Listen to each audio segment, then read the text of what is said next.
কাশ্মীরের পেহেলগাঁওয়ে জঙ্গি হামলায় নিহত হয়েছে একাধিক পর্যটক, যার মধ্যে ছিলেন বৈষ্ণবঘাটার বিতান অধিকারীও। ছেলের মৃত্যুতে অনুভূতি শূন্য হয়ে পড়েছেন তার বাবা। কাশ্মীরের সৌন্দর্য দেখতে গিয়ে ছেলের এই নির্মম মৃত্যু মেনে নিতে পারছেন না বিতানের পরিবার। ভয়াবহ জঙ্গি হামলায় ছেলেকে হারিয়েছেন। সরাসরি কথা বলবো বিতান অধিকারীর বাবার সঙ্গে। আপনাকে এই মুহূর্তে আপনাকে কোনো রকম সমবেদনা জানানো একটা ধৃষ্টতা, কোনো সমবেদনা আপনাকে জানাবো না।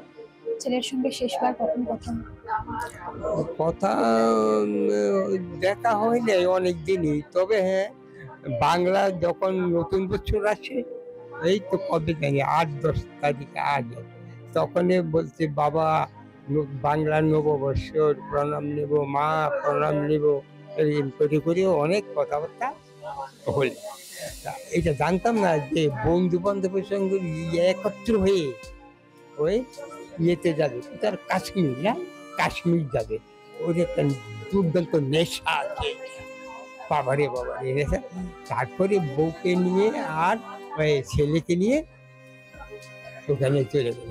26 জনের মধ্যে কলকাতা শহরের একজন আছে, উনিও মারা গেছে। বিতান অধিকারী, বিতান অধিকারী, উনি কেবল ওর ফটো আর বউয়ের ফটো, বউ সামনে পাশে আছে। আমি কি রে, এটা কি বিশ্বাসই করা যায় না, এটা কি কেউ কেউ কি বিশ্বাস করবেন? তথাপিও একটু পরেই যাক, এটা সত্যি না মিথ্যা, একটু পরেই কথাটা আসলো ইয়ের থেকে। ওই এক ভদ্রলোক আছে জানাশোনা, উনি বললেন হ্যাঁ বিতান আর কাকু কি বলবো, বিতান আর বিরাট চলে গেল সর্বভূমি। এর মধ্যে ওইখানেই একেবারে শেষ নিয়ে গেল জীবন।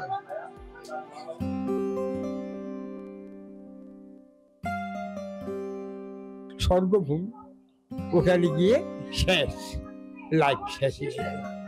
আমি আর কি বলবো। তারপরে ওরা বলে তারপর হ্যাঁ মাসি মেশোকে তো ওখানে রাখা যাবে না, ওই একটু ওইদিকে বাড়ি। ওরা সব আমাদিকে রাত্রে নিয়ে আসলো 11। যা হারিয়েছেন তার জন্য সমবেদনা আমি আবারও বলবো, সেটার ভাষা আমার কাছে নেই মশাই, সেটার কোনো রকম কোনো ভাষা আমার জানা নেই। তবুও বলবো শক্ত থাকুন এবং আপনাকে শক্ত থাকতে হবে।